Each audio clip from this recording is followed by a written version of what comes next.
Buenas tardes a todas y a todos.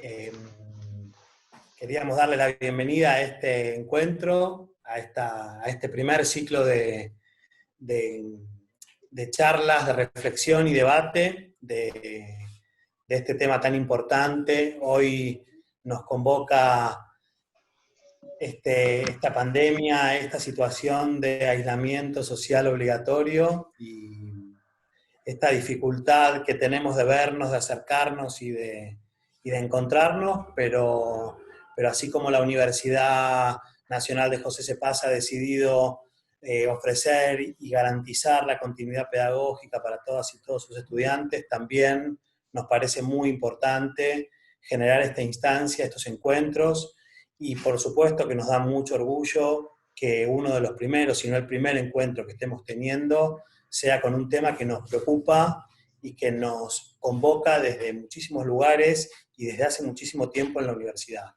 Y nos parece central que lo sigamos sosteniendo aún en este contexto. En este sentido, por supuesto, quiero agradecer de corazón a las personas que nos acompañan, por supuesto a Dora, a Estela, a Sofía, tres mujeres muy importantes, con roles institucionales muy importantes, que, bueno, Dora ya nos viene acompañando y sabe que la admiración que tenemos por ella y el respeto es muy grande y digamos, nos enorgullece doblemente que esté hoy presente en este contexto. El encuentro de hoy es un encuentro que se denomina Relaciones de Género y Desafíos en Tiempo de Pandemia. Es un encuentro que está organizado desde la Escuela de Posgrado de la Universidad y el Instituto de Estudios Sociales en Contextos de Desigualdad, que es dirigido por Nora Goren, que también está aquí presente, por supuesto, a quien también le agradezco profundamente su presencia, su participación y el impulso que gracias a ella todos estos temas tienen en la Universidad Nacional de José C. Paz, pero no solo en la universidad, sino también en toda nuestra comunidad. Creo que Nora tiene un rol central en una universidad tan nueva en que se haya podido generar un camino que no tiene vuelta atrás en relación a los temas de género. Así que Nora, aprovecho la oportunidad también para agradecerte, como siempre, eh, y, y bueno, y decirles que esta es la primera actividad que hacemos desde la Escuela de Posgrado este año y que se enmarca en la diplomatura en políticas públicas y feminismos, y que como novedad, me apunta siempre Carolina, estamos tramitando desde la universidad ante la CONEAU la maestría en políticas públicas y feminismos, que va a pasar a ser una de las primeras maestrías que nuestra universidad va a acreditar y que también nos llena de orgullo que sea por este tema, por el alto impacto social y sobre todo porque ya lo venimos viendo, se integra con personas que sabemos que después de transitar estas instancias de formación van a poder incidir positivamente en sus comunidades y en las estructuras de gobierno en las que pertenecen. Así que vuelvo a agradecerles, también decirles que es extraño este modo en el que nos estamos encontrando, pero que hemos decidido empezar a realizar una serie de actividades en las que nuestro salón de próceres vuelva a estar de alguna manera en esta modalidad virtual, así que seguramente nos estaremos encontrando y las estaremos convocando en nuevas actividades y eventos. Así que muchas gracias al panel y muchas gracias especialmente a Dora por volver a estar, por supuesto a Estela y a Sofía por acompañarnos. Gracias. Las voy a seguir desde YouTube. Muchas gracias.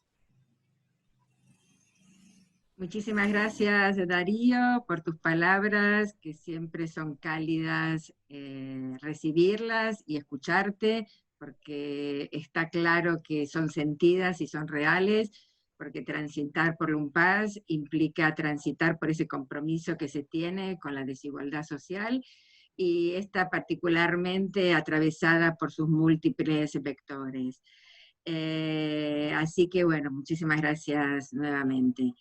Y bueno, y darle la bienvenida a todos, todas, a esta primera charla del ciclo de encuentros de reflexión y debate que le dimos en llamar Relaciones de Género, Desafíos en Tiempos de Pandemia, que tiene como objetivo reflexionar y debatir en torno a las desigualdades sexogenéricas y sus distintas formas de expresión, y cómo el presente las ha resignificado en términos de que en algunos casos se han visto visibilizadas en mayor medida, en otras profundizadas y transformadas, lo cual nos ha expuesto a pensar nuevas acciones y nuevas políticas a llevar adelante. Es un gran desafío ver cómo desigualdades se profundizan y asumen nuevas características, por lo cual también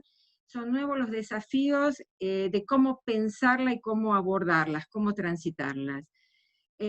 Para eso convocamos para este primer encuentro, junto con Caro Calvero, la directora de la Escuela de Posgrado, a este prestigiosísimo panel y queridísimo también, que está compuesto por Estela Díaz, que es la ministra de la Mujer, Políticas de Géneros y Diversidad Sexual de la provincia de Buenos Aires, a Sofía Imeroni, que es cooperativista y vicepresidenta de FECOTRA, y a la amada Dora Barrancos.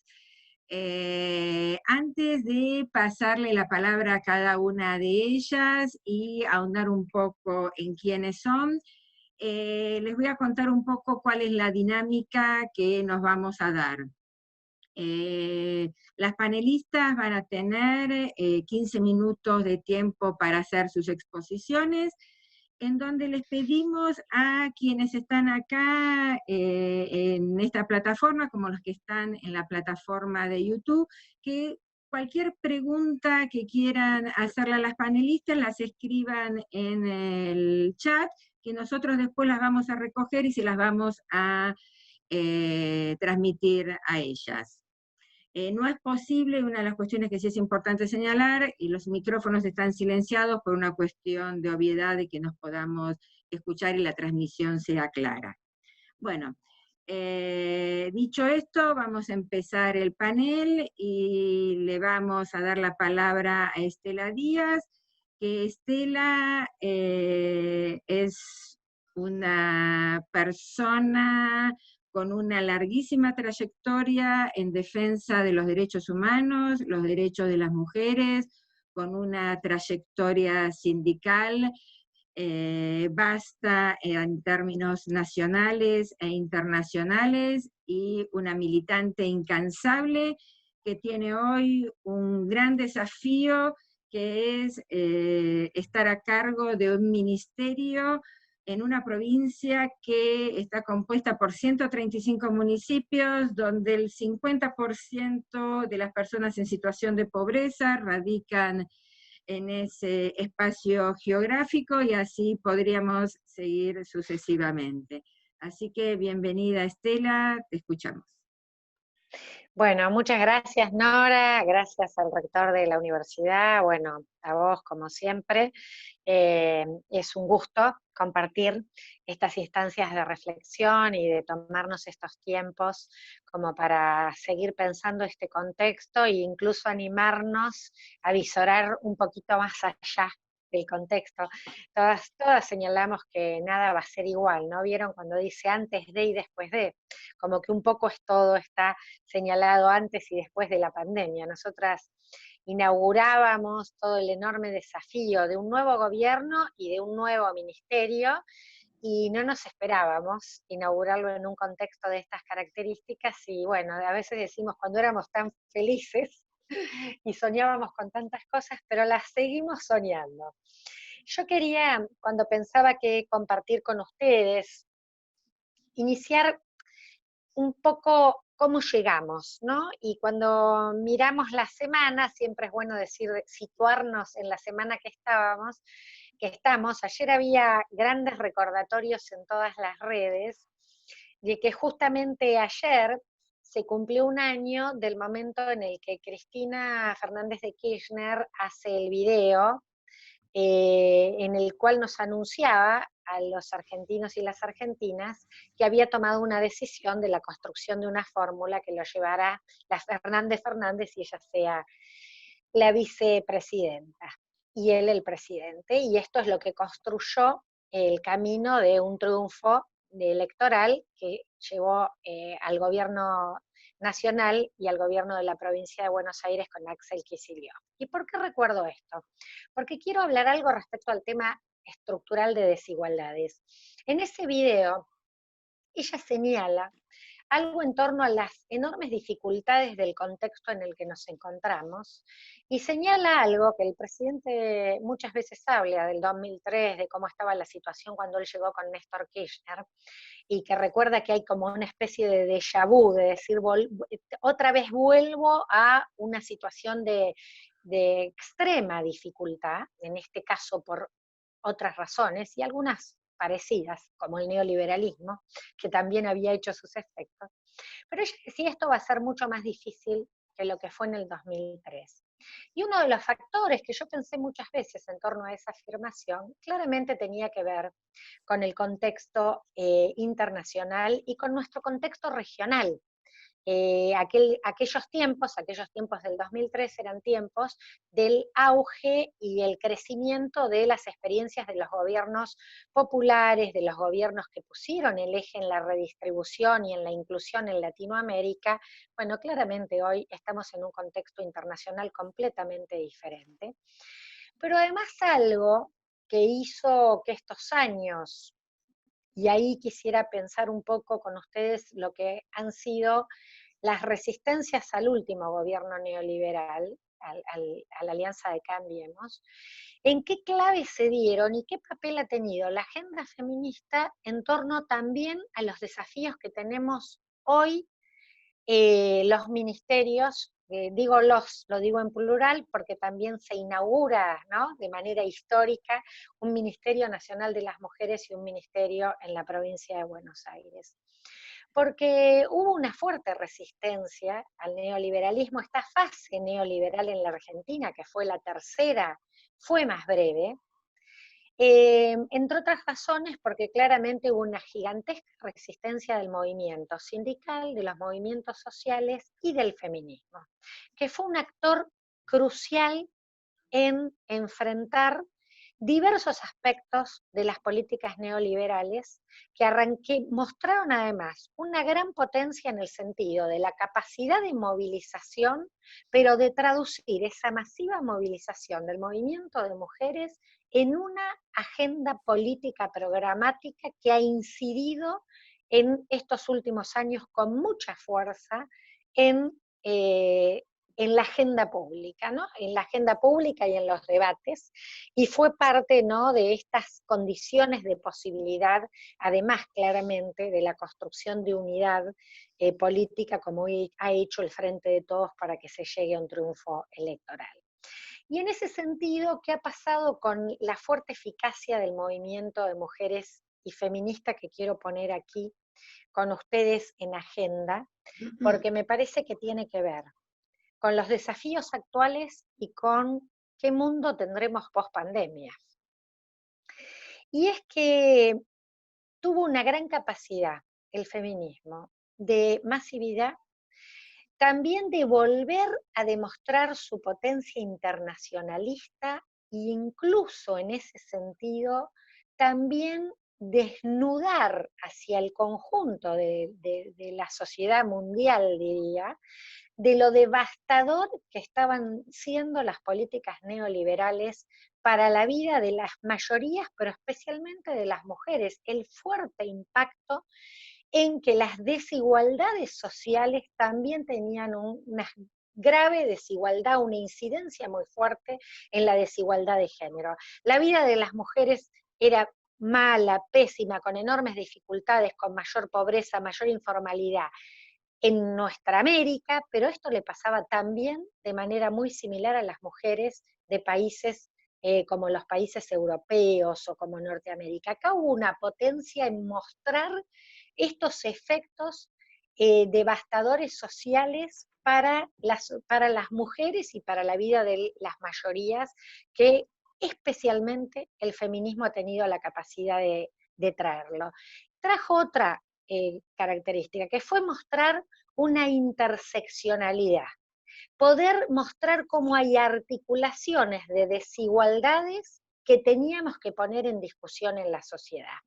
¿No? Estos viejos debates de si había luchas principales o luchas que eran postergables, otras. Me parece que el feminismo tuvo una potencia gigantesca para decir, miren, si no luchamos, si no miramos todos estos temas que intersectan estructuralmente, desigualdad social, de clase, desigualdad étnico-racial y desigualdad de género como articuladores y estructurantes de las desigualdades de la sociedad, y el neoliberalismo como modelo, profundizando esta situación, bueno, no vamos a ir de fondo a discusiones que transformen esta sociedad.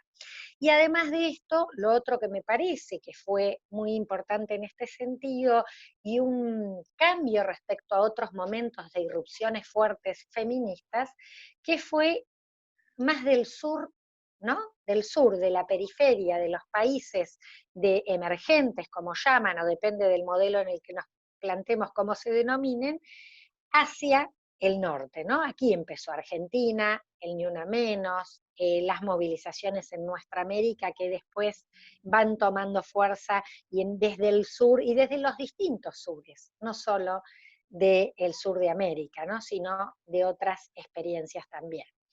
Creo que señalaría esto porque este es un punto que también importante para ver cómo llegamos, una vez que se logra una propuesta política que construye un decir, bueno, venimos con un gobierno popular a cambiar la lógica que nos instaló en los últimos 4 años de gobierno. Hay algo que toma tanto el nacional como el de la provincia, que es construyamos un ministerio de las mujeres, políticas de género y diversidad sexual. Mirando además, ¿no?, estas identidades, ya no somos ni mujer en singular, somos las mujeres, pero no somos solo las mujeres, somos las otras identidades de género, también entendiendo, ¿no?, la transformación de la perspectiva que lo dan los títulos de nuestros órganos principales, que van además al principal lugar de gestión y de gobierno para llevar adelante la política pública y la gestión. Desde ese punto de vista arrancamos con un gran desafío, con enormes desafíos, que es además dejar atrás algo que fue cristalizándose en el modo de la institucionalidad de género dominante, no solo en el último gobierno, fue como tomando ese sentido, pero se profundizó sin lugar a dudas en el último gobierno. Cuando se pasa de lo que se llamaba Consejo de la Mujer al instituto, a lo que llamaron Instituto de las Mujeres, planteando que había una rejerarquización, que en verdad no fue tal, no solo se hizo eso, lo otro que se hizo es decir que ese órgano solo se iba a dedicar a la política de violencia de género y a la ley 26.485. No porque esto nos parezca poco importante, que claramente es importantísimo y significativo trabajar y sustantivo trabajar sobre este tema, sino porque solo plantear que el mecanismo de mujer tiene que ver con la violencia es colocarnos en un lugar de victimización y de desconocimiento de la potencia, de la fuerza y del debate en torno a la construcción de ciudadanía y de ciudadanización que supone la inclusión de la perspectiva de género, que tiene que ver con una sociedad de otro tipo, de igualdad. Cuando decimos, no, dejar detrás el patriarcado, no es solo un tema de no sufrir violencia de género, es dejar detrás desigualdades estructurales, económicas, sociales, políticas, culturales, laborales, y que son además base de condiciones de posibilidad de la realización de las distintas formas de violencia. Con esta potencia se construye el mecanismo de la mujer como ministerio. Para esto nos llama, y el gobernador Axel Kicillof El 8 de marzo, el otro día lo recordaban en una actividad, un fragmento de su intervención en el acto que hicimos en la Plaza San Martín de la Plata, que decía, nosotros no solo construimos un Ministerio de la Mujer por el fuerte compromiso de que esté en el principal rango de gestión y sea parte de mi gabinete, sino porque la política de género tiene que ser una política transversal al conjunto de nuestras propuestas y de iniciativas. Desde este recorrido, bueno, nos llegó la pandemia y tuvimos que colocarnos en modo pandemia. Nora señalaba ahí cuando me presentaba, sabemos la complejidad de la provincia de Buenos Aires, 17 millones de habitantes, la extensión territorial, la diversidad humana y geográfica que tiene la provincia, los 135 municipios, desde las urbes más populosas y numerosas a las rurales pequeñísimas también. Y por eso nos proponíamos como trabajar en dos áreas como muy sustantivas del ministerio. Todo lo que tenía que ver con políticas de violencias, de todas las violencias, y además para dejar también atrás esa construcción que ligaba la perspectiva de la violencia solo a políticas de seguridad o judiciales, ¿no? Para tener una mirada de la integralidad, pero las políticas de promoción y de igualdad como cuestiones fundamentales y además profundamente articuladas en el camino de pensar cómo se enfocan las violencias. Bueno, tuvimos que volcar el conjunto de todas nuestras acciones a aquellas cosas que aparecen como emergentes más claros de la situación de la política fundamental para prevenirnos de la pandemia y del virus, que es el aislamiento social preventivo obligatorio, que viene mostrando, a pesar de, bueno, de la complejidad del contexto y de la excepcionalidad en la que nos encontramos, lo importante para preparar el sistema de salud, para dar respuestas de un Estado absolutamente presente, cuidándonos a todas y a todas en el tema de la salud, pero también en las decisiones económicas para mitigar los impactos que tiene esta política. Bueno, pero el Ministerio ha tenido que trabajar mucho en el sentido de poner al conjunto de sus equipos en las políticas de prevención de la violencia. Desde ese punto de vista, no me voy a detener en eso porque me quedan unos minutitos nada más, pero claramente fortalecimos todas las líneas, la línea de atención, agregamos WhatsApp, trabajamos en casos críticos y alto riesgo, reestructuramos todos los dispositivos de atención para las respuestas más necesarias del seguimiento caso a caso. Para nosotros, por más diversa y gigante que sea nuestra provincia, cada situación de violencia tiene un nombre y apellido, tiene un entramado de relaciones personales, institucionales, quién intervino, quién no intervino, no llegan por las redes que llegan, ustedes lo van a poder ver, las compañeras dicen, el ministerio responde, y esto es lo que pasa, y responde en esta idea de que podemos desde el Estado tener, incluso en un territorio complejísimo como el nuestro, respuestas que te pongan nombre, apellido, historia, cara, que sepan dónde estás, qué nivel de respuesta concreta tenés que tener en torno a la salida de la violencia. ¿Y lo hacemos en qué camino? En el camino de también plantear que la transversalización de la perspectiva de género para responder en este contexto, pero para pensar el post-pandemia es fundamental, porque todos decimos que no va a ser igual esta sociedad. Después de esta situación y que venimos para un proceso largo, que la salida va a ser lenta, que va a tener distintas fases y etapas. Entonces, ¿qué impacto tengan? Que es un impacto que pensamos que en muchos sentidos va a ser negativo en las relaciones de género. Hay sobrecarga de las tareas de cuidado, el hogar en torno a que el trabajo a domicilio, el trabajo que nos llevamos a casa, este teletrabajo que ni siquiera se llama teletrabajo, pero de golpe nos tuvimos que ver ahí, con la tarea doméstica, ¿cómo ponemos 24/24 el límite al tiempo de demanda de un hijo o de una hija cuando nos piden cosas? Hoy estaba con el presidente del Banco Provincia y me decía, mi hija de 3 o mi hija de 5, me dice, ¿y vos por qué te vas si allá afuera hay un virus? ¿No? Hasta estas cosas nos pasan en este contexto tan extraño. Entonces, sobrecarga de tarea de cuidado, impacto en la mayor desocupación, mayor informalidad. Sabemos que eso va a ser más fuerte para las mujeres, pero también sabemos que esto puede ser un sentido de oportunidad, y para ir cerrando quiero decir esto en 2 o 3 cuestiones que se han puesto en el primer orden de la agenda. Una, el rol ineludible del Estado. Ineludible en torno a hacerse cargo de las necesidades sociales y de la organización y de las respuestas en lo social, como en lo económico, como en lo sanitario, se ha visto de manera clarísima. Si había algún debate de algo que ataca brutalmente el neoliberalismo, hoy está a la vista.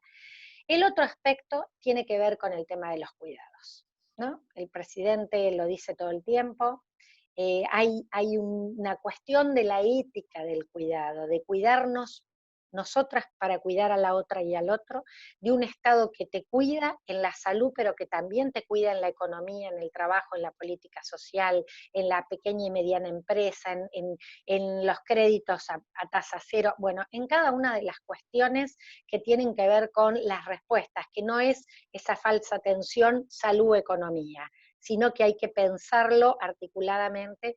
Es una enorme oportunidad para nosotras y es una necesidad de que se piense en el conjunto de las respuestas para la salida también post-pandemia. Porque tenemos que pensar que proponer y organizar trabajo y posibilidades de trabajo y acceso al crédito y políticas de desendeudamiento, estos créditos a tasa cero, uno de los grandes estragos que nos hace el neoliberalismo, el sobreendeudamiento y el sobreendeudamiento de las mujeres. Bueno, esto que está presente en la agenda tiene que mirarse estructuralmente con las desigualdades que las mujeres hemos sufrido históricamente en el mundo del trabajo y en relación a también lo que tiene que ver la agenda del cuidado, que la tenemos que empezar especialmente articulada en esta relación del trabajo como organizador de nuestra sociedad y de nuestras familias, pero también en esta relación del trabajo productivo y reproductivo que nunca se ha puesto tan patente como hoy, porque hoy a casa se vino todo. En casa tenemos la producción, la reproducción de la vida, el trabajo y el cuidado para que nuestra sociedad pueda seguir teniendo futuro.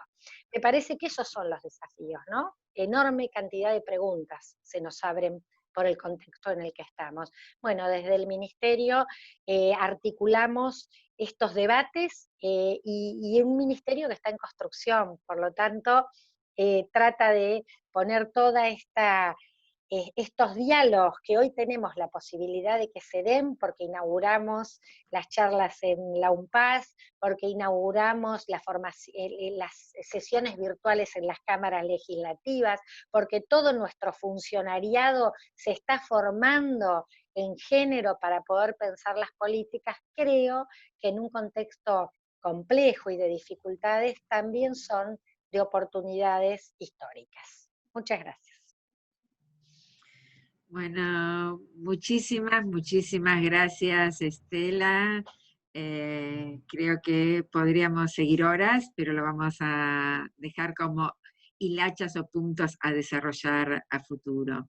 Bueno, ahora le vamos a pedir a Sofía Imeroni. Sofía es presidenta de la Cooperativa de Trabajo Comunicar Limitada, vicepresidenta de FECOTRA, y coordinadora del Observatorio de Violencia de Género y Cooperativismo. Te pasamos la palabra y te escuchamos. Gracias. Antes que nada, por supuesto, agradecer a la gestión de la universidad, a Nora, a Darío, agradecer por este ratito para poder conversar. Yo me puedo situar a charlar desde el cooperativismo, ¿no? Como mujer trabajadora, cooperativista y feminista. Yo particularmente elegí trabajar de forma autogestionada, es decir, sin patrón, sin patrona, en una cooperativa de trabajo que en mi caso se dedica a la comunicación.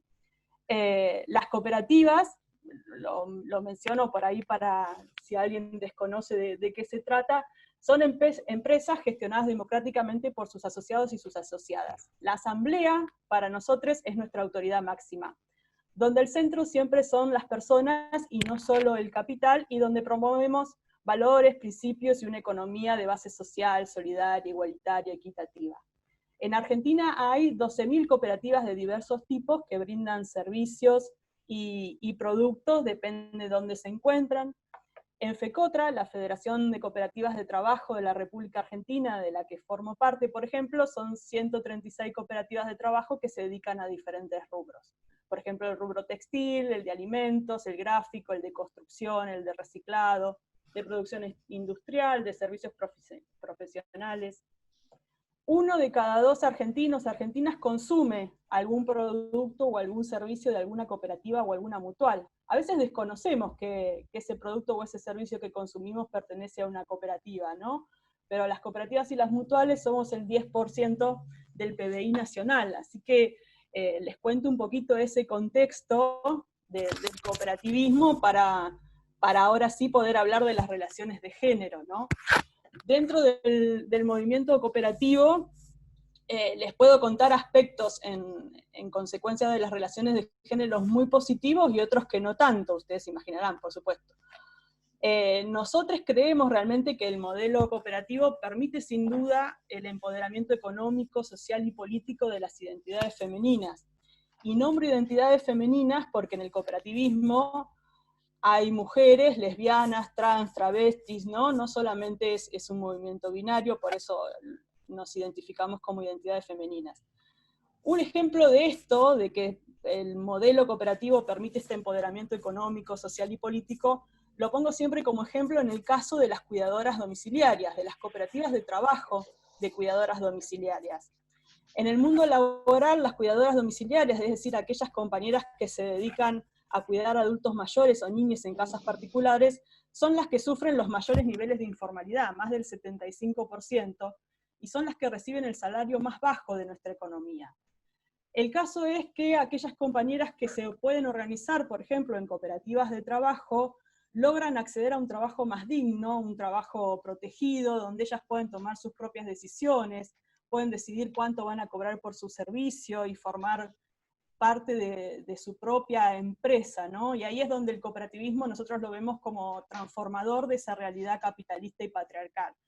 Hay ejemplos muy exitosos en Argentina, uno es las cuidadoras domiciliarias de Mar del Plata, y otras las cuidadoras Soltrecha de Resistencia Chaco, se los nombro por si los quieren buscar, son cooperativas de trabajo de más de 150 compañeras y algunos compañeros que se dedican, por ejemplo, a ser cuidadoras domiciliarias. Ese es un ejemplo muy positivo, ¿no? Pero realmente hay que reconocer que el movimiento cooperativo no escapa a las violencias patriarcales y capitalistas. La realidad es que las desigualdades por motivos de orientación sexual, de género, de identidad, nos atraviesan en el día a día de nuestras cooperativas. Por más que como les mencioné hace un momento, promovemos valores y principios y una economía de base social, solidaria e igualitaria, de todas formas, las cooperativas están atravesadas por las violencias patriarcales. Es por eso que existen dentro del movimiento cooperativo lo que nosotros llamamos los comités de equidad de géneros. En nuestra FECOTRA existe un comité que lleva adelante un proyecto para la equidad de géneros en el cooperativismo, donde lo que hacemos es trabajar en 3 ejes. Un eje es la capacitación, que lo creemos como un eje muy importante, donde hacemos encuentros y capacitaciones solo para identidades femeninas, y otras capacitaciones y encuentros para todos los géneros, porque dentro del movimiento cooperativo creemos que es muy importante que los varones se involucren, que los varones empiecen a cuestionar sus privilegios, sus prácticas en el cotidiano, que los varones se empiecen a liberar del mandato patriarcal, nos parece importante, y también nos parece importante tener espacios donde solamente podamos encontrarnos las identidades femeninas, así que se trabaja en ese eje. Hay un segundo eje que tiene que ver con campañas institucionales de difusión, donde dentro del movimiento cooperativo también sobre la temática se producen audiovisuales, flyers, folletería, afiches, spots radiales, todo hecho por supuesto por cooperativas. Y un tercer eje, que es en el que me voy a detener un poquito para contarles, es un observatorio de violencias de género dentro del cooperativismo. ¿Por qué un observatorio? Porque la verdad que necesitamos saber de las propias voces de nuestras compañeras cooperativistas qué es lo que pasa dentro del movimiento cooperativo para así poder hacer acciones concretas y proponer cambios estructurales en nuestras empresas autogestionadas, ¿no? En el 2019 este observatorio, que está formado por un equipo interdisciplinario de compañeras profesionales que son cooperativistas y feministas, hay una compañera antropóloga, una compañera socióloga, técnica en cooperativismo, psicólogas, comunicadoras. Se estuvo trabajando fuertemente en el observatorio a través de un convenio con el INAES. El INAES es el Instituto Nacional de Asociativismo y Economía Social, que pertenece ahora al Ministerio de Desarrollo Productivo. Esta investigación que se hizo el año pasado y que está disponible, el primer diagnóstico está publicado en la página de FECOTRA, fecotra.com, se puede buscar. La investigación tomó como eje central el análisis en los tipos de violencias que enumera la ley 26.485 de protección integral para prevenir, sancionar y erradicar las violencias contra las mujeres, a través de distintos dispositivos de observación participativa. Hicimos un relevamiento. En este primer relevamiento participaron 37 cooperativas de trabajo de las provincias de Córdoba, Santa Fe y Buenos Aires. Fueron aproximadamente 352 compañeras que pudieron contar sus experiencias, sus trayectorias, sus vivencias, y nos dieron algunos resultados que yo les quiero compartir, los resultados más importantes, para luego poder vincularlos con esta pandemia por el COVID-19. Una de las cuestiones más importantes que nosotras investigamos al interior del movimiento cooperativo, al interior de nuestras cooperativas, por supuesto que también la violencia física y sexual que muchas compañeras atraviesan en sus hogares, es transversal a la vida cotidiana de la cooperativa también, ¿no? Pero nos elegimos centrarnos en lo que pasa dentro del movimiento, y una de las violencias principales son la violencia psicológica, la simbólica y la económica. La violencia psicológica, que se da obviamente en nuestras relaciones, en nuestras formas de vincularnos, en este caso en lo laboral, donde el orden patriarcal sigue estando muy presente, en lo que muchas veces mencionamos como los micromachismos, ¿no? Les doy algunos ejemplos concretos. Levante la mano la compañera que alguna vez lo vivió. El 50% de las compañeras aseguraron que alguna vez su palabra fue puesta en duda, el 40% que algún compañero varón se apropió de sus ideas o sus iniciativas para la cooperativa, que el 30% se le subestimó su palabra por el hecho de ser mujer. Y lo más preocupante para nosotras es que muchas de estas violencias estaban naturalizadas, ¿no? En la mayoría de nuestras cooperativas. Después, yo les cuento así todo, después en el informe, si tienen ganas de leerlo, está mucho más extenso, yo se los estoy contando así de manera récord. Después hubo muchísimos casos también de violencia simbólica. Nosotras tomamos la violencia simbólica como la base de todo el resto de las violencias, pero también la subdividimos. Y esto se vive en los estereotipos de géneros, en los roles de poder, en la división sexual del trabajo, en lo productivo y adentro de las cooperativas, en su administración de las cooperativas. Yo hace un ratito les hablaba de las cooperativas de cuidadoras domiciliarias, donde casi el 90% son mujeres. Ahora, si yo les hablo de cooperativas metalúrgicas de 300 asociados, bueno, les doy el ejemplo concreto. Hay una cooperativa de 300 asociados donde hay 2 compañeras mujeres nada más. Esas 2 compañeras mujeres, ¿a qué se dedican? A la administración. No manejan tractores, ¿sí? Entonces, bueno, esta división sexual de trabajo se da en lo productivo y se da en lo administrativo adentro. Y después los porcentajes bajos de identidades femeninas en los puestos de decisión, y esto muy vinculado a la economía del cuidado. Nosotros la economía del cuidado la pusimos dentro de las violencias económicas. La economía del cuidado juega un papel muy importante porque es un impedimento no solo para que las compañeras accedan a los puestos de decisión, es decir, una cooperativa, su gestión es democrática a través de asamblea, pero tiene un consejo de administración, las federaciones tienen un consejo de administración, las confederaciones tienen un consejo de administración. Y por más que se da que en las cooperativas de trabajo hay muchas cooperativas únicamente de mujeres, por ejemplo, acá yo vivo en Necochea y hay cooperativas de fileteras, por ejemplo, fileteras de anchoa, que la mayoría son mujeres, En el cooperativismo de trabajo se da casi en un 40% de mujeres en los puestos de decisión, pero no pasa lo mismo en las cooperativas de servicios públicos, en las cooperativas de seguro, en las cooperativas de consumo.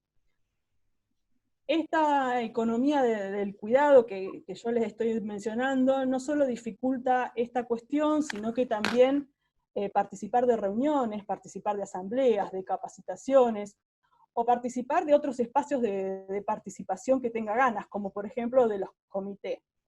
Y en muchos casos también obliga a que las compañeras tengan una carga horaria de trabajo mejor, ¿no? Y esto produce una limitación del recurso económico destinado a satisfacer las necesidades del hogar, ¿no? Por eso lo vinculamos, es una de las razones por las que lo vinculamos también a la violencia económica. Yo tengo que atender a mis hijos y esto hace que no pueda trabajar determinada cantidad de horas en la cooperativa, por ejemplo. Todo esto que les cuento, que se los cuento para tener un contexto, con la pandemia del COVID-19 toma mayor magnitud. La verdad que sí, la pandemia desnuda las viejas y las nuevas desigualdades. Además, particularmente las cooperativas de trabajo, estamos atravesando una realidad económica bastante compleja, porque en estos momentos, a través de esta pandemia por el COVID, el 85% de las cooperativas de trabajo no están produciendo, y el 15% restante lo está haciendo con una facturación por debajo de lo habitual, así que estamos atravesando una crisis económica importante, y se está luchando para que las cooperativas de trabajo sean incluidas en las políticas de emergencia pública que están saliendo. Esto, sumado a que hemos recibido muchísimas más preguntas y consultas por violencias físicas y violencias sexuales en los hogares. Al cooperativismo nos preocupa muchísimo esto porque no encontramos demasiadas herramientas en territorio para poder accionar. Lo que hacemos es transmitir los protocolos de denuncia, sabemos que las denuncias no se están haciendo, acudimos al acompañamiento sororo de las compañeras que estén más cerca, porque yo les estoy hablando de la federación que es a nivel nacional. Sí hay dentro del cooperativismo un gran acompañamiento sororo y acercamos la información, ¿no? La del 144, el 911, los números de WhatsApp de cada región, pero bueno, sentimos una gran preocupación porque esto no alcanza. A esto también se le suma que no puede haber vida ni economía sin cuidados. Eso las feministas lo veníamos diciendo desde hace un montón. Ahora se suma a estos cuidados de siempre el traslado de la escuela virtual a cada casa, más aquellas cooperativas que podemos hacer el llamado teletrabajo, más aquellas cooperativas que las compañeras tienen que ir a trabajar, como son el caso de las cooperativas textiles, que se readaptaron en esta situación a hacer barbijos e indumentarias para el personal de salud, las compañeras que necesitan ir a trabajar a la cooperativa y no tienen a dónde dejar sus niñes, y ahí volvemos a estar desde el cooperativismo sabiendo que no tenemos esas redes de cuidado, ni adentro del movimiento cooperativo ni por fuera, y eso es una gran preocupación, y es post pandemia todo un tema, las redes de cuidado a tratar. Pero sí sabemos, y lo tenemos muy claro desde el cooperativismo, que la salida de esto es colectiva, que la herramienta de la intercooperación dentro del movimiento cooperativo y la herramienta de intercooperación del movimiento cooperativo con el Estado y con otras organizaciones sociales es clave para nosotras, para nosotres. Eso lo sabemos que la ayuda mutua se puede traducir en acciones concretas, y por eso también celebramos la creación del ministerio a nivel nación y a nivel provincia, del Ministerio de la Mujer y Políticas de Género y Diversidad, y celebramos, por ejemplo, que Estela nos haya invitado a la mesa que tienen con las diferentes organizaciones e instituciones, porque creemos que tenemos para aportar, para decir y para trabajar en conjunto, porque realmente es la única salida, poder afrontar toda esta crisis económica, esta crisis social y esta crisis que tenemos con las violencias de género de manera conjunta, digamos. Para nosotros la cooperación es muy importante, sabemos los efectos positivos que tiene la cooperación. No queremos que la cooperación sea siempre algo a lo que se acuda en la emergencia, como es ahora en la pandemia, sino que la cooperación sea realmente una alternativa para construir herramientas en conjunto que nos permitan el buen vivir, es decir, tener una vida digna, en plenitud, equilibrio y en armonía, realmente para todos. Así que celebro este espacio, celebro poder estar con Dora, con Estela, con Nora, y poder en un futuro tener una agenda de trabajo en conjunto, ¿no? Para que todo esto que estamos diciendo, poder tener herramientas concretas, acciones concretas que produzcan en la transformación que necesitamos para el buen vivir. Así que bueno, no sé cómo estaba de tiempo, creo que bien. Muchas gracias por escucharme. Muchísimas gracias, Sofía. Excelente y muy interesante lo que traes y necesario de ser escuchado. Por eso estabas en el medio de dos grandes como Estela y Dora, para trabajarnos a la praxis de la cotidianeidad. Y ahí vamos a pasarle ahora la palabra a Dora, pero siempre pero me gustaría, antes de pasarle la palabra a Dora, sí mencionar que Dora es socióloga, es historiadora, es investigadora principal del CONICET, fue directora del CONICET, es diputada, y actualmente... ¿Fuiste diputada? ¿Qué? No soy diputada. Ah, bueno, perdón. Y actualmente asesora del presidente de la Nación. Y una de esas personas, que no me canso de decirlo, que siempre está en el momento indicado para poner ese granito de arena en tu vida que te ayuda a encontrar nuevos rumbos y que hoy nos encuentran aquí. Así que cualquier cuestión de demanda que sea a la Dorita. Así que... Bueno, un gusto enorme. Estamos acostumbrándonos a lindas comunidades imaginarias, ¿no? Y así con mucho sentido del no aislamiento. Yo he venido diciendo que este confinamiento no puede significar, sobre todo para las mujeres, estar aisladas no significa estar solas, ¿no? Entonces agradezco muchísimo a esa querida universidad, que siempre, ¿no?, es como un imán. Agradecerle mucho a Darío sus palabras, estoy convencida de que efectivamente, que él ejercita cotidianamente cómo deshacerse de la carga patriarcal, estoy segura. Bueno, a Caro y sobre todo a Nora. Nora es parte de la familia. Y en fin, el hecho de que la diplomatura comenzara con este encuentro, tiene un cierto sentido, un sortilegio, poder encontrarnos así, telemáticamente. Bueno, con Estela obviamente tenemos una larga gesta, ella es mucho más joven, pero bueno, celebro muchísimo que el ministerio inaugural la tenga Estela al frente en la provincia, porque sabemos de su enorme compromiso, de su enorme convicción, de su enorme capacidad de trabajo. Y un gusto con Sofía, a quien he escuchado con mucha atención ese interesante informe que nos trae de la Federación, sobre todo porque, tal como ella lo dice, las cooperativas tienen una larga historia en nuestro país, muy larga. Las cooperativas de consumo más que las cooperativas de trabajo. Pero, evidentemente, siendo tan fundamentales en la articulación del cooperativismo, el cooperativismo, sobre todo en lo que tiene que ver con las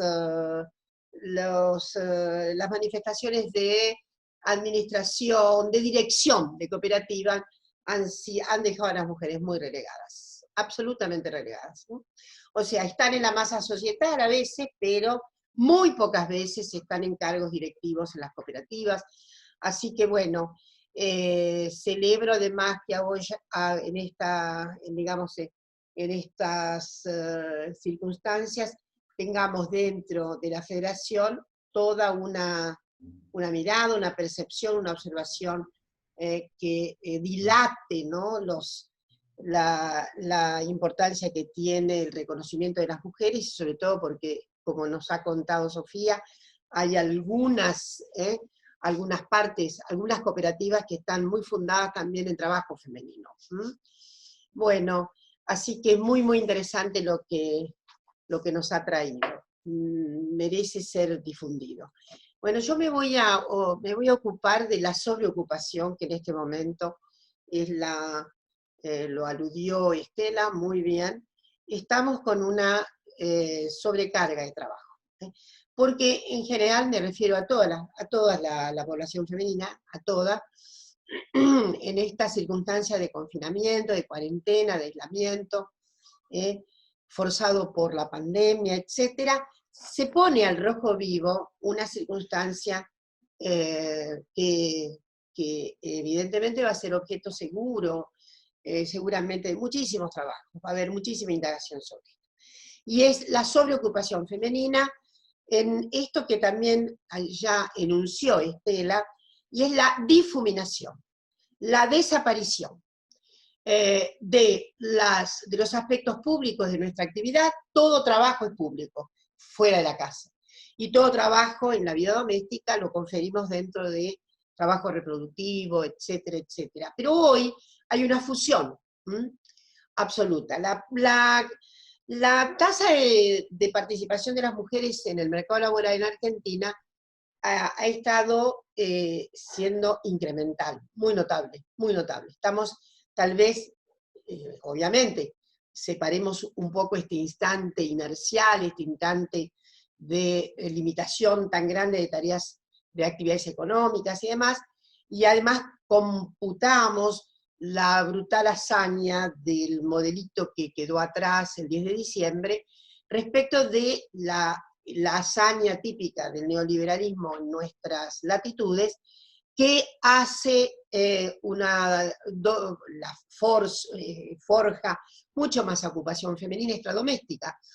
Ya pasó en los 90 y pasó en estos años. ¿Qué quiere decir?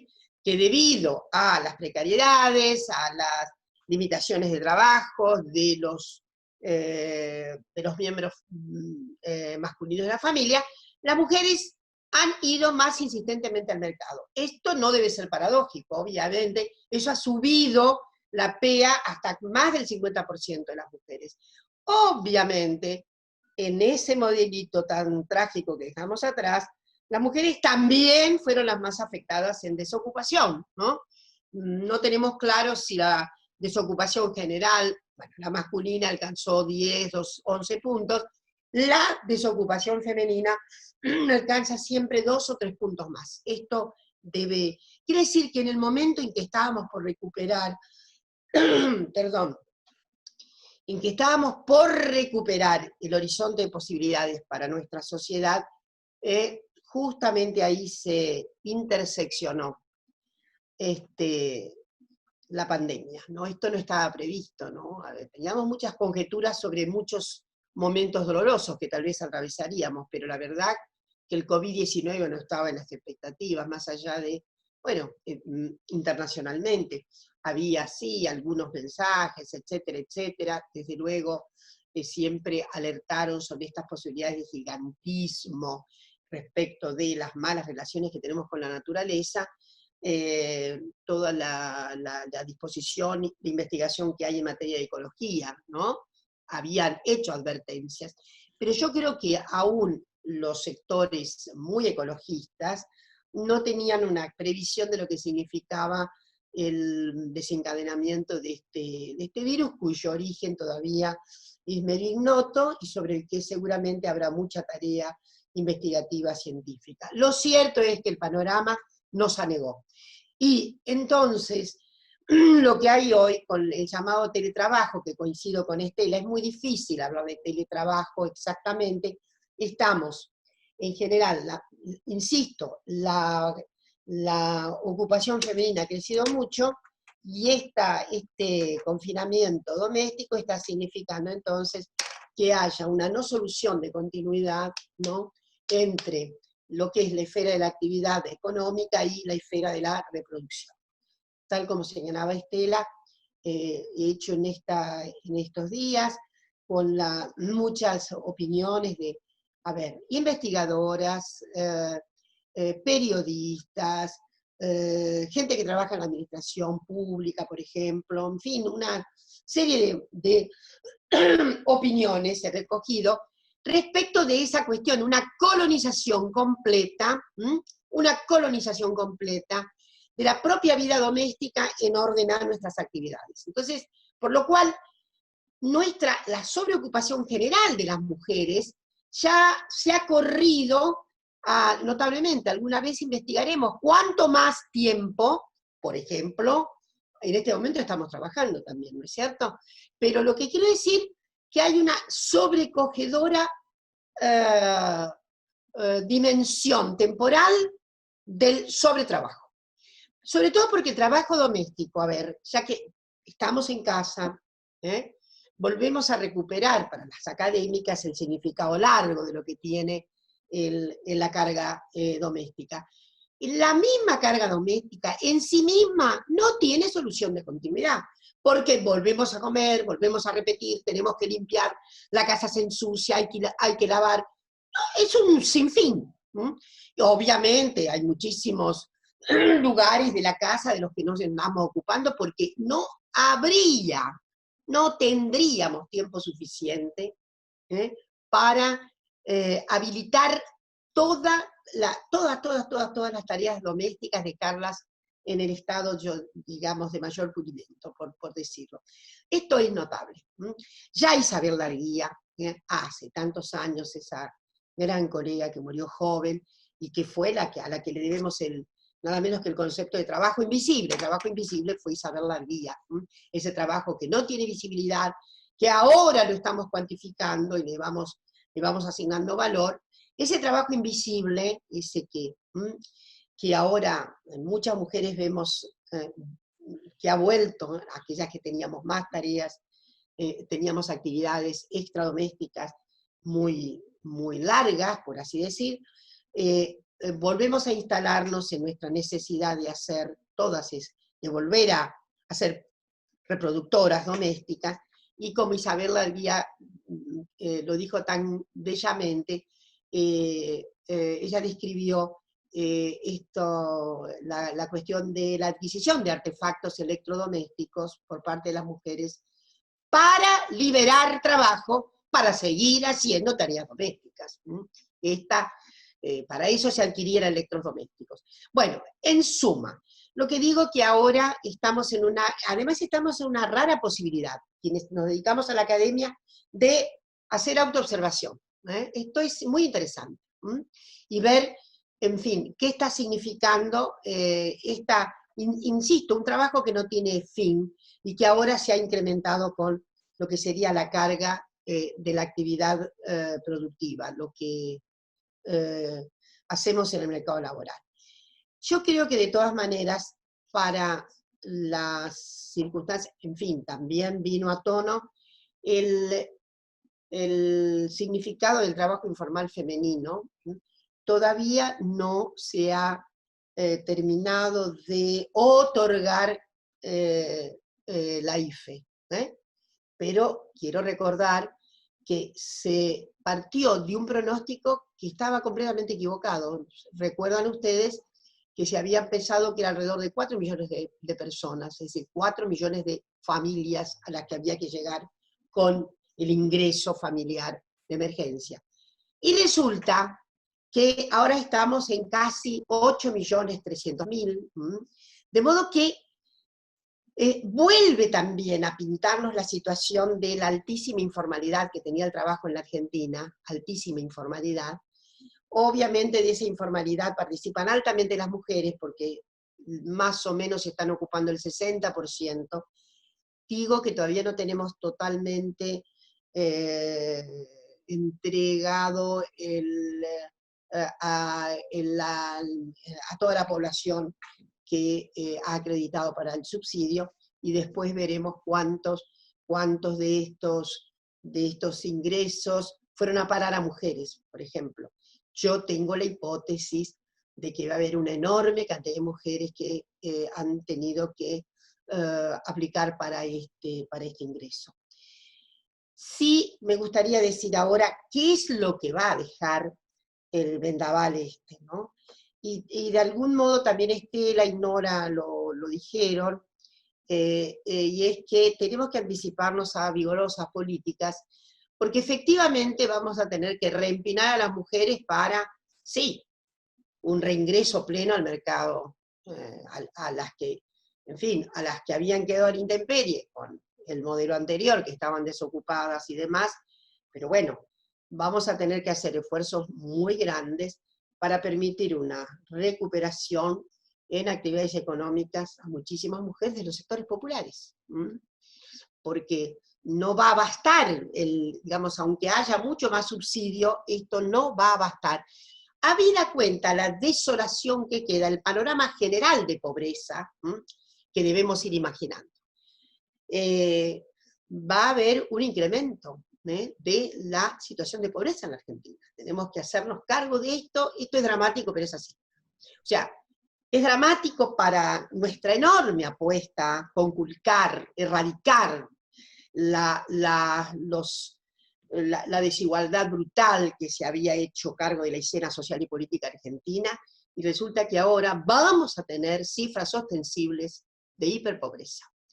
¿Por qué? Porque lo que sabemos, con una buena dosis de optimismo, la Argentina va a tener una pérdida de 6.5 del Producto Bruto.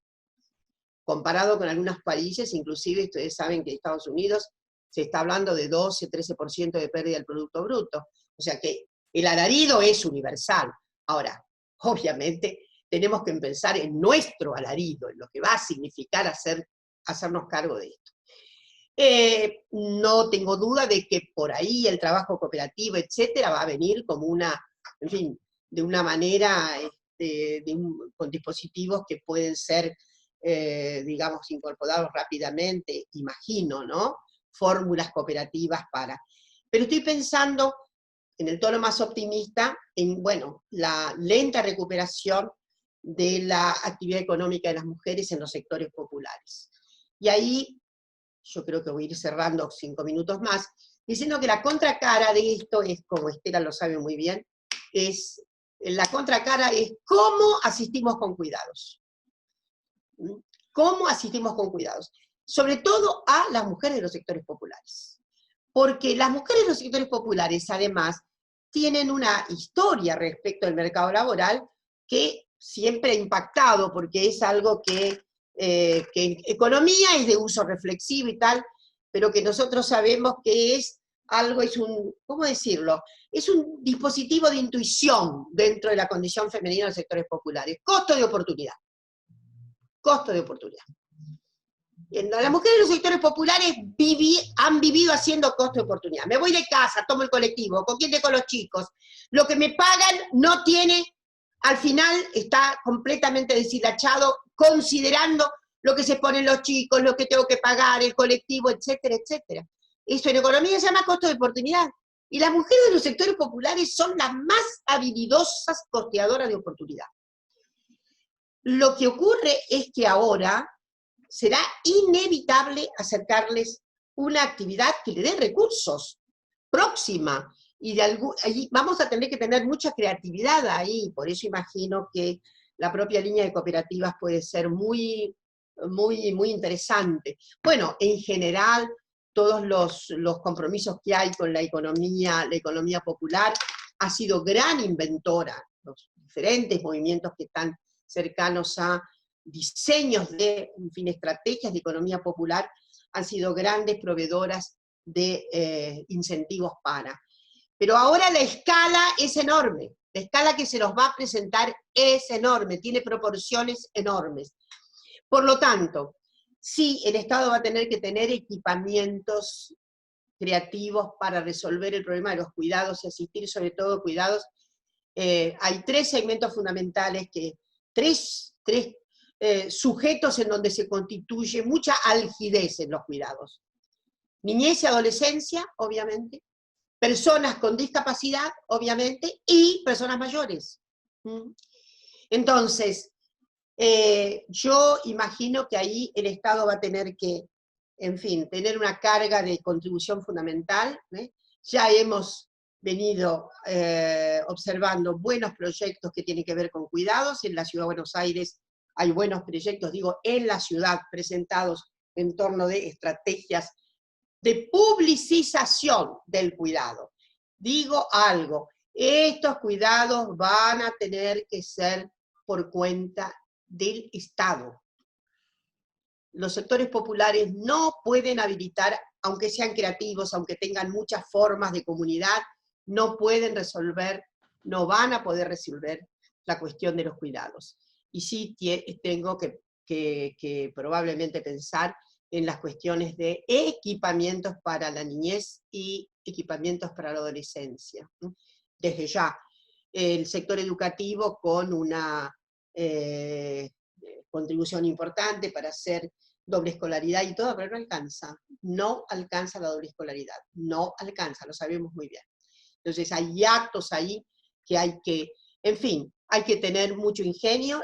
Yo sé que en la provincia de Buenos Aires va a haber gran ingeniería por parte del ministerio, con acuerdos desde ya, con mayor probabilidad o no de ser resultados eficaces, con obviamente las intendencias en el conurbano y demás. En la Ciudad de Buenos Aires estamos con muchos problemas y ya se ven los problemas, ya se ve el orden de los problemas que tenemos, de modo que es un distrito que no, al que, bueno, en fin, que no se compadece obviamente con el signo, con nuestro signo, pero bueno, lo que quiero decir es que es muy probable que ahí Estela pueda ensayar mucha creatividad, sobre todo en acuerdo con las intendencias de distritos, en donde efectivamente va a ser grave la incrementalidad de la pobreza, grave. Entonces, esto es lo que creo que lo más aciago que nos va a dejar el COVID, si es que además, bueno, yo creo que estará bastante cerca la posibilidad de encontrar medicamentos, etcétera. Debemos estar completamente, ¿cómo decirlo? Orgullosas es una palabra un poco tristona para decir el derrame ¿cómo diré?, de emoción que tenemos con la creación del kit rápido, que es notable. Creo que Corea tiene uno, somos entre los pocos países que, en fin, que ha tenido una inventiva rápida, no fue magia, el Estado puso casi 500 millones para esta adaptación rápida, pero bueno, tenemos otros kits ahí, uno de saliva, etcétera, y no dudo de que probablemente Argentina también va a encontrar fármacos y demás. En fin, justo en el momento en que estábamos tan felices pensando que íbamos a recuperar el tiempo perdido. Pero bueno, hay que ser optimistas, porque ustedes saben que mi lema subjetivo y transubjetivo es, miren, las cosas están tan malas que hay que dejar el pesimismo para épocas mejores. Ahora tenemos que aportar todo lo que podamos, sobre todo ayudar mucho a los equipos de Estela, mucha inventiva. Las universidades del conurbano tienen una tarea impresionante en estas tramas que acabo de decir, cómo imaginar ocupación y al mismo tiempo cómo imaginar la retaguardia para que las mujeres puedan realmente irse a ocupaciones en donde efectivamente no tengan que ponderar tan dramáticamente el costo de oportunidad con quién dejan los niños. Esto es una de las cuestiones que quería transmitirles y me parece que, bueno, está en las grandes preocupaciones que tenemos. Bueno, muchísimas gracias, Dora, por tu intervención. Muchísimas gracias a las tres. Y antes de compartir alguna de las preguntas, comparto de que tenemos 160 personas siguiendo esta transmisión por vía YouTube y 50 vía esta plataforma, con muchos transmisión de mensajes de afectos, de celebración y saludos a todas. Algunas son muchas las preguntas, voy a tratar de sintetizarlas. Hay una pregunta para Estela que está vinculada, si se está pensando desde el Ministerio en un plan de igualdad de oportunidades como herramienta para avanzar en la transversalidad de la perspectiva de género, por otro lado voy a centrar algunas otras. Una pregunta para Dora, donde se preguntan si es acertado plantear que las mujeres, por llevar adelante actividades esenciales, están más expuestas al COVID-19 y qué se piensa hacer al respecto. A Sofía hay un comentario respecto a que entraron al Consejo de Administración y son todos varones quienes lo componen, siendo vos la única mujer, y a ver si hay algo, nada nuevo bajo el sol, pero a ver si se está pensando algo al respecto. Y una pregunta que, si bien era para Estela, también la abro en general, que es un tema que se viene conversando respecto al lugar, a la discusión de la renta básica como una posibilidad de gestión, de incluir en la política pública.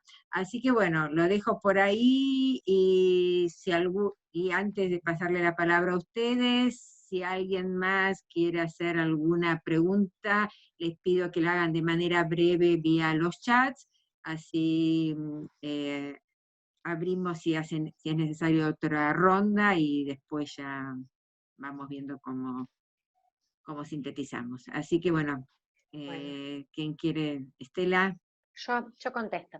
Bueno, el plan de igualdad, cuando éramos felices, teníamos enormes proyectos para un plan de igualdad participativo y territorial. Algo así lo llamamos, Plan Bonaerense de Igualdad Participativo y Territorial. Esto nos parecía muy importante llevarlo adelante, construirlo, y va a ser, porque lo vamos a hacer seguramente el año próximo, el primer plan de igualdad de la provincia de Buenos Aires, pero nos parecía que era central esta idea de lo participativo y de lo territorial, justamente por la diversidad que tiene la provincia. Y nosotras pensamos en un trabajo que también toma de la experiencia del movimiento feminista y del movimiento sindical, que es las asambleas. Pensábamos mucho en ir casi hasta nivel barrial, en la medida de lo posible, construyendo asambleas que debatan con una metodología que nos ayude mucho para poder construir un plan, que fuera desde las asambleas, eligiendo delegadas, llegando al nivel municipal, local, para después ir por regiones, para luego terminar definiendo prioridades, temáticas, metas, ya a nivel de la provincia de Buenos Aires. Nuestra aspiración era así, algo así como que 1 millón de mujeres de la provincia de Buenos Aires participaran en la formulación de este plan. Bueno, estamos como pensándolo en otros tiempos, pero no desistimos de la idea de que posiblemente el año próximo podamos tener este primer plan bonaerense. Tomamos un poco los modelos, nos gustaba México y nos gustaba Brasil en el primer gobierno de Lula, con su ministra lamentablemente fallecida, Nilcea Freire, que hicieron una experiencia de este tipo, pero nuestra ambición, como somos un país muy movilizado, muy callejero y muy participativo, es que fuera masiva esta participación en el debate del plan. Creemos que es muy, muy necesario realmente. Y mira, el tema de la renta básica, el otro día hicimos una actividad en el marco, Nora también fue una de nuestras moderadoras en el marco del 1 de mayo con trabajadoras, donde invitamos a trabajadoras, a referentas sindicales de España, de República Dominicana y de Uruguay, para pensar un poco también, ¿no? Incluso en lugares como España que están en otra etapa. Y nos contaba Cristina Faciabén, la secretaria internacional de Comisiones Obreras, que el debate que están dando en España tiene que ver con el planteo, por un lado, de una renta básica, y por el otro lado, el de la reducción de la jornada laboral. Yo creo que es otro contexto. De todas maneras, sabemos lo que afectaron las políticas del gobierno de derecha del PP en España, los niveles incluso altos de desocupación, y que mucho del empleo que se había generado nuevo era de este empleo absolutamente precario, muy al estilo Cambiemos, ¿no? Cuentapropista, monotributista, de esos empleos que duran poquísimo. creo que es un fuerte desafío para mí, además, pensar que aquellos aspectos que liguemos incluso al debate de los cuidados sean aspectos que estén ligados a pensar el trabajo en el conjunto de su estructuración y de su complejidad, y que tiene especialmente para el trabajo de las mujeres. Creo que parte de cómo avancemos en estos debates es también cómo cambiamos una relación de distribución inequitativa de la riqueza en nuestra sociedad, y es un debate profundo de transformación, pero me parece que vamos a tener que dar debates muy profundos. Dora lo decía sobre el final de su intervención, porque nos va a quedar un contexto de muchas dificultades, y creo que si seguir en el rumbo de las decisiones que se están tomando como políticas de gobierno, tanto a nivel nacional como de la provincia de Buenos Aires, nos van a llevar en el sentido de que algunos de estos debates van a ser ineludibles. Muchísimas gracias, Estela. Doris. En realidad la pregunta, que está muy bien formulada, debería ser respondida sobre todo por un epidemiólogo, pero voy a ensayar. Ustedes saben que es abrumadora la bibliografía que nos aparece todos los días sobre el COVID. Yo ahora la he apartado un poco, pero era como un poco vicioso, ¿no? Todos los días a la mañana informarnos de, sobre todo, papers, etcétera, etcétera, que andan por el mundo, y en fin. Lo que sí puedo decir es que hay que ver cómo se va a comportar acá. La verdad es que en Europa los más afectados han sido los varones. Y hay un trabajo por qué los varones están más afectados, que tiene que ver obviamente con condicionantes bios, etc. El virus tiene un comportamiento de una agresividad muy grande, porque yo tengo un médico que cohabita conmigo, entonces tengo una buena información.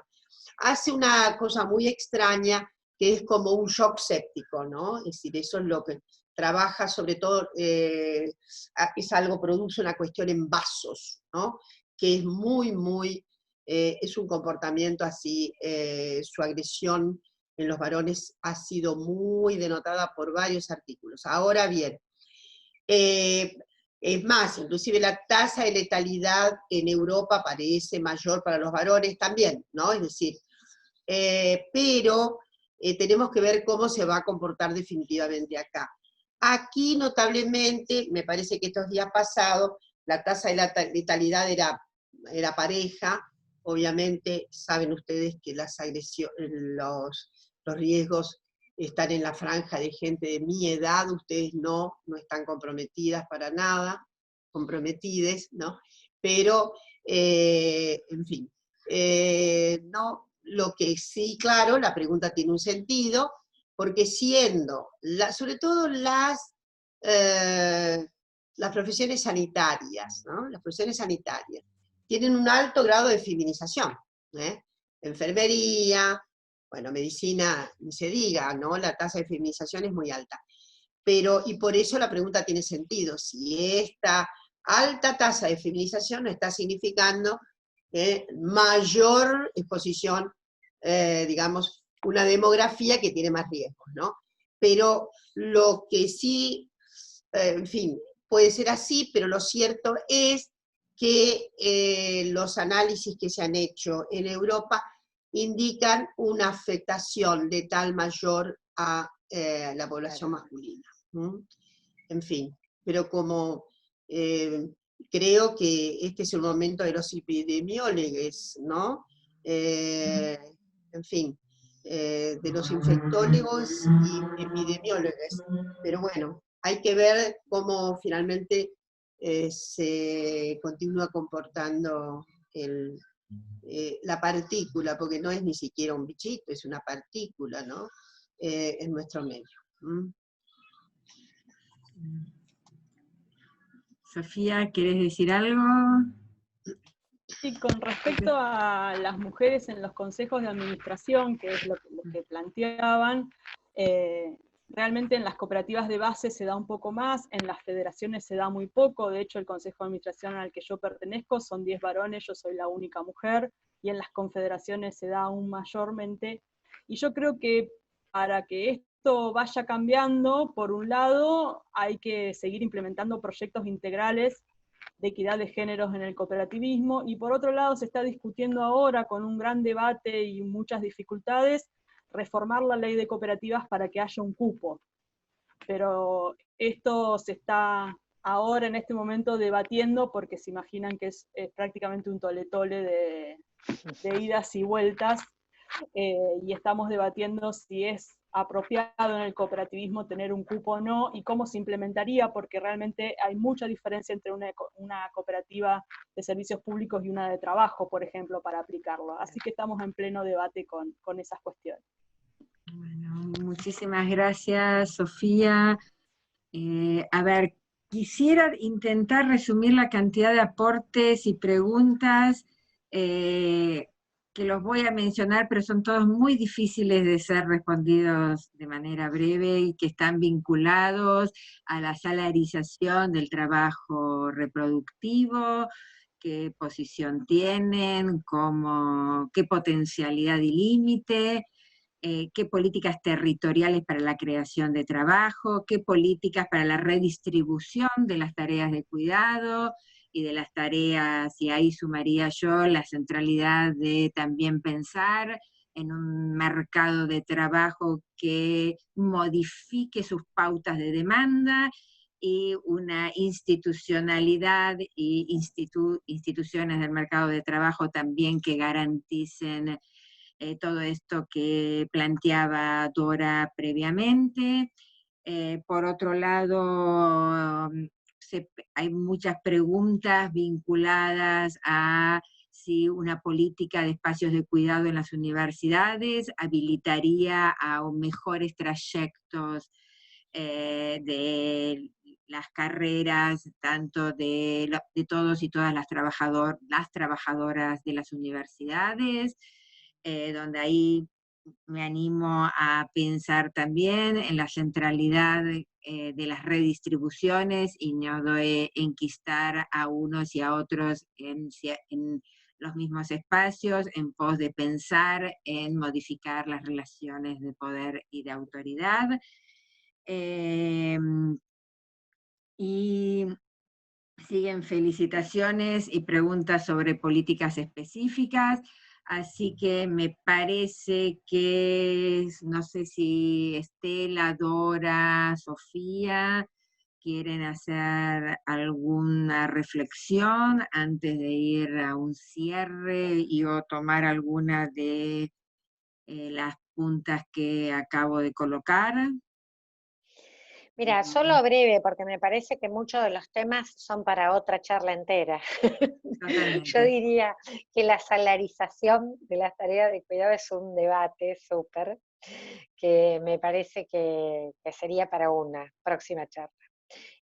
Solo en ese sentido decir, yo comentaba, por ejemplo, la reducción de la jornada, Dora hablaba de cómo proveer de servicios de cuidado en el tema de niñez, de adultos mayores, de personas dependientes de distinto tipo. Si pensamos en reducción de jornada laboral, eso supondría que tendríamos que apuntar también a una posibilidad en torno a la redistribución de tareas de cuidado. Yo no creo en la salarización completa de la tarea doméstica, porque la verdad que tampoco creo que la mercantilización de la vida sea la respuesta que tenemos a futuro. Creo que ahí también hay del orden de lo afectivo, es para un gran debate esto, pero creo que hay cosas de lo afectivo a las que sigo apostando, y creo que a lo comunitario, a lo social, a las respuestas colectivas y a las redistributivas que tienen deuda todavía en el orden de lo doméstico, también son apuestas que me parecen fuertes para hacer en una agenda que sigue bastante pendiente. Yo agregaría, yo también, digamos, cuando hablamos de modelos posibles para asistir, para subsidiar en la enorme esfera de cuidado, no implica solo profesionalización asalariada. hay que pensar en equipamientos complejos, en donde el Estado asiste, pero tal vez su gestión es comunitaria. Estoy pensando, por ejemplo, en lo que sería un equipamiento, alguna vez me imaginé cuando estuve diputada alguna vez, que era como, por ejemplo, había que disponer equipamientos sociales en donde se pudieran tramitar educación, actividad recreativa, etcétera, en aquel gap que se produce, sobre todo a la salida de la escuela, etcétera. Y puede haber equipamientos pensados comunitariamente y de alguna manera asistidos por el Estado, en donde esta es la cuestión. Entonces, esos equipamientos significan una más compleja situación de profesionales, que tienen tareas de recreación, etcétera, etcétera, y que pueden estar situados. Además, esos equipamientos deben estar situados lo más cerca, ahí incrustados en el corazón de esas comunidades, porque si no, si hay un desplazamiento largo, tampoco tiene no tiene muy escasa posibilidad inclusive de que sea usado, aunque esté ahí. Entonces uno piensa en la envergadura de los clubes deportivos, por ejemplo, ¿no? En alguna, y otros equipamientos que puedan pensar las comunidades, ¿no? En esto hay que innovar, hay que crear. Sí, no me escapa que el Estado tiene una fuerte injerencia en lo que sería el recurso para solventar esos equipamientos. Entonces, creo que esto es muy... Sobre todo pensando en la situación de adolescentes en los sectores populares, que creo que es el problema. Mientras conseguimos que efectivamente la escuela secundaria sea obligatoria, pero no es todo, los horarios de la escuela secundaria también, entonces hay que imaginar estacionamientos de adolescentes en algunos equipamientos que tengan un significado, no que sean propedéuticos normativos, a ver si se entiende. Hay lugares en donde los chicos pueden ir a hacer música, emplear este instrumento, el otro, hay que imaginar algo, para que sea así, al mismo tiempo que contención, signifiquen grados apreciativos de placer, no se entiende, ¿no? Porque a mí no me convence que se siga siendo normativo edificante, no. El adolescente, sobre todo los adolescentes, tienen una enorme amigabilidad de sensibilidad musical. Esto es así. Y bueno, ¿por qué no inventar esas cuestiones? Que haya equipamientos que puedan en estos momentos, en los hiatos, ahí donde se torna más perturbada la situación, tenemos que, mis preocupaciones, fíjense, no sé, no me compadezco tanto, obviamente es una circunstancia que en la Argentina hay que prever. La expectativa de vida, más allá del COVID que se ha metido, va a seguir subiendo. Ustedes saben que, qué sé yo, en una década, un poquito más, subimos 5 puntos. Y eso que la Argentina, la expectativa de vida en Costa Rica es más alta que la Argentina. Pero bueno, esto hay que verlo. Pero estoy pensando en una circunstancia que es equipamiento social a cargo de comunidades resuelta en gran medida por recursos del Estado. Muchísimas gracias, Dora. Y antes de pasarte la palabra, Sofía, que tenía acá pendiente una pregunta que habían hecho, que me parece importante colocarla, es si hay algún tipo de registro trans de masculinidades o masculinidades no binarias en el cooperativismo. Antes de... Sí, la verdad que el Observatorio de Violencia de Género en el Cooperativismo de FECOTRA es el primero que empieza a hacer relevamiento. Hace muy poquito que comenzamos con ese relevamiento, así que no hay grandes números ni estadísticas. Sí, en este 2019 que hicimos este relevamiento, sí podemos identificar que el movimiento cooperativo, que siempre se lo denomina de manera binaria, hay muchas compañeras lesbianas, trans, travestis. De hecho hay muchas cooperativas de compañeras travestis, que por ahí yo no las conozco demasiado porque no están federadas a la FECOTRA, pero sí existen y hay, porque realmente el cooperativismo es una manera de trabajo digno para muchas personas que por ahí no encuentran la posibilidad en el trabajo más formal, más tradicional, si se quiere, y el cooperativismo, asociarte con el otro, con la otra, con el otro, para cubrir tus necesidades, como por ejemplo la de trabajo, es una fórmula que funciona. Pero números certeros y demás, recién estamos comenzando ese trabajo. Bueno, muchísimas gracias, Sofía. Caro. Sí. Bueno, vamos ya haciendo el cierre. La verdad que un placer y un honor escuchar a las compañeras que vienen militando desde lo territorial, desde espacios sindicales, desde los espacios políticos, ocupando lugares relevantes. Muchas preguntas y desafíos, como decía Estela, varias nuevas charlas para hacer en estos contextos y seguir pensando juntas. No queríamos terminar por ahí esta charla sin nombrar algunas mujeres que las compañeras que están participando en los chats, en ambos chats, nombraron y trajeron varias veces.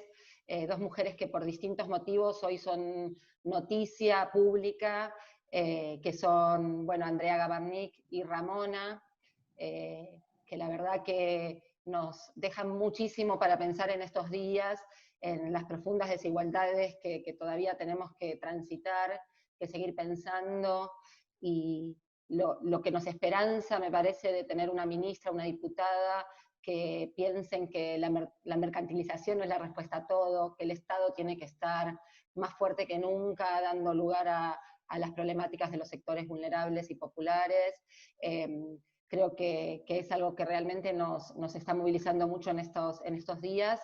Y también esto, ¿no? La importancia de seguir luchando por este Estado que ocupa el lugar que merecemos como sociedad, el lugar donde el cuidado del otro, de la otra, del otro son fundamentales, donde seguir pensando cómo desde la articulación y no desde el versus entre la economía, lo social, lo sanitario, lo colectivo, generamos nuevas redes y nuevos vínculos para cuidarnos entre todas, entre todos y entre todes. Así que nada, quería no dejar de nombrarlas porque me parece que todas venimos pensando en los lugares que ocupamos, y en los lugares por los cuales tenemos que seguir luchando todos los días desde nuestros lugares cotidianos de militancia y de actuación y cotidianos.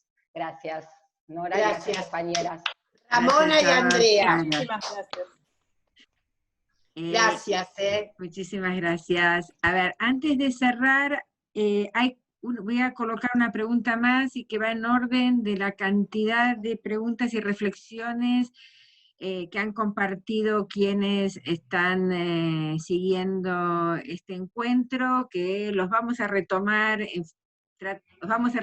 en futuros encuentros tratando de problematizarlos, darle respuesta, pero hay uno que sí quiero tomar, y es el que está vinculado a una pregunta y está orientada a vos, Dora, pero creo que puede también Estela y Sofía responderla, es cómo ven la participación de varones en estas discusiones.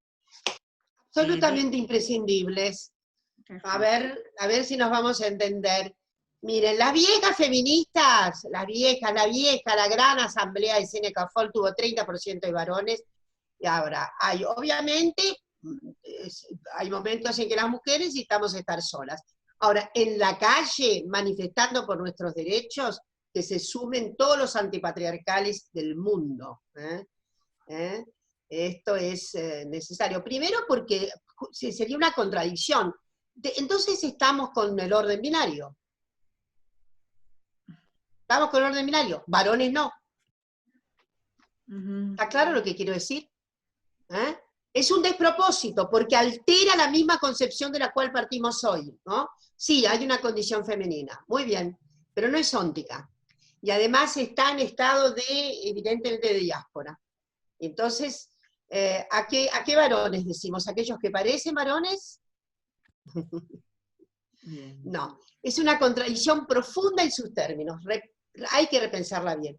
A mí me parece fantástico cuando veo a un chico de 18 años, chique, con el pañuelito verde acá. La verdad, esto es lo que permite decir, con crecimiento de subjetividad femenina y este grado de aporte a la disolución del patriarcado, eso es lo que necesitamos en el mundo que vamos a construir. Bueno, muchísimas gracias, Dora.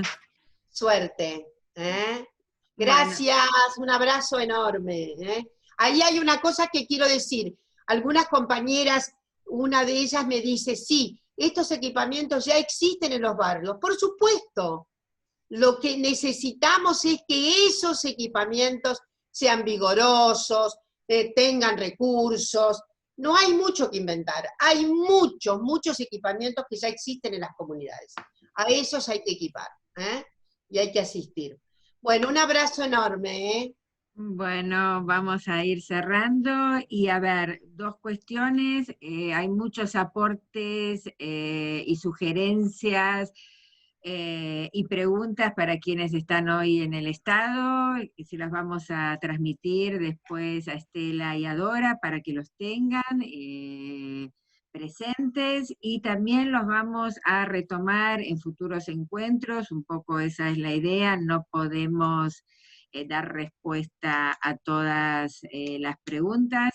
Ya son casi las 9 de la noche, así que vamos a ir dejando por acá este primer encuentro, y en breve estaremos seleccionando cuáles son los temas urgentes a la brevedad para la construcción de esta agenda, y queremos agradecer inmensamente la participación de Estela, de Sofía y de Dora en estos debates imprescindibles, necesarios, y que nos permiten encontrarnos en estos espacios que tienen un solo objetivo, que la construcción en un trayecto que nos permita disminuir las desigualdades en lo próximo y poder, en el tiempo más cercano, y poder construir una sociedad con mayor justicia social, que es un poco el objetivo que motiva estas discusiones en universidades nacionales